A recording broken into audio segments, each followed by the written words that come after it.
Γεια σας φίλοι μου, hello my friends. Today I would like to talk about something I never imagined I would have to think about, an F2P guide to Glorious. I began playing fairly early this game at Kingdom 6 and I still remember how important Glorious was back then. Hey, this guy has 3 gold Glorious pieces, we better bubble up for KVK and stuff like that. In any case, I never thought about Glorious, as at first I had other priorities and later, with Royal Kingsguard set, it did not seem to be so important. However, the game started giving us Glorious chests everywhere. At first it appeared with discounts in Lucky Discount, but I resisted. Then I saw it in the Crazy Friday ship deals, but I resisted. Then we had Angler's Feast, where you could get a lot of Glorious chests, but once more I held my ground and withstood the temptation. But then they added it in Wildlings, Hell 2 and 3. And after all this came Bounty Operation, and suddenly I really had to think about Glorious. No more postponing it was possible, especially considering that the main material is rare. You really need to think about what piece of glory you should focus on, because otherwise you would just waste what pieces you're given for free. So I started thinking hard, which basically means I started asking around how people dealt with their glory items and how to optimize them. After Mazzy's, Bearface and Javi's different opinions and contributions, I realized it really comes down to what a person prioritizes in his account.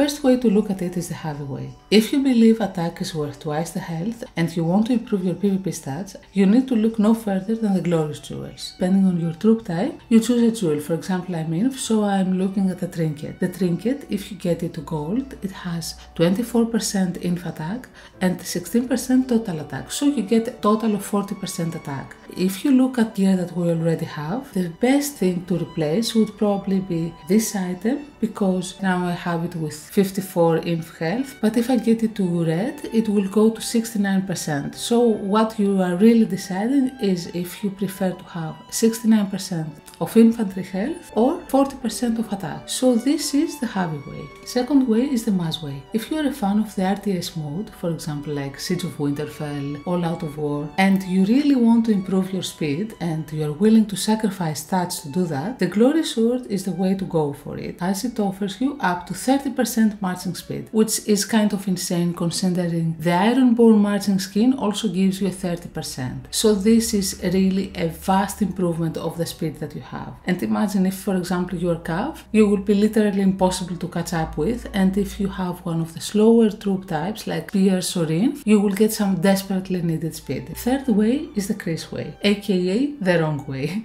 I noticed that my training gear had no items in leg, so I first forged Glory Leg at Grey, which offers me the staggering amount of 0.94 training speed. Do not get me wrong, training speed is very important and will save you a ton of speed ups, especially as you retrain after KVK, CCS or a catastrophic drop bubble perhaps.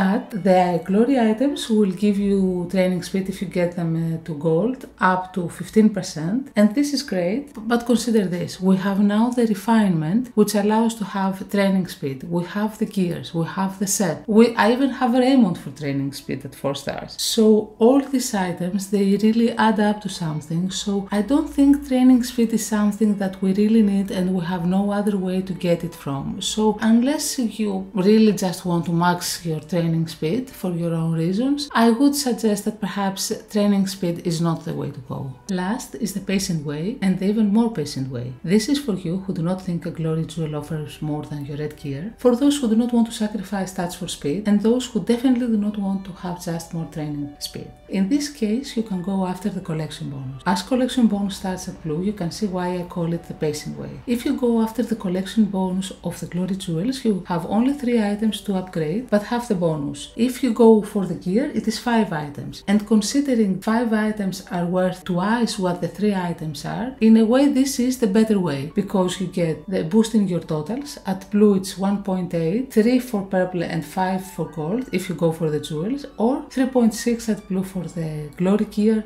6% at purple and 10% at gold. The drawback is that the fourth way will take a lot of time time, so I think that probably the chest from Bounty and from Wildlings will not be enough, and you will definitely need to buy at the very least all the chests from the fishing event, so this is something you really need to consider. In any case, after all this talk, what way will I personally choose? Honestly, I'm still thinking about it. I'm really tempted with a glory sword, but I don't know. Perhaps you could leave me a comment and give me some advice also. I hope you found this video helpful, and I wish to everyone a lovely day. Bye bye!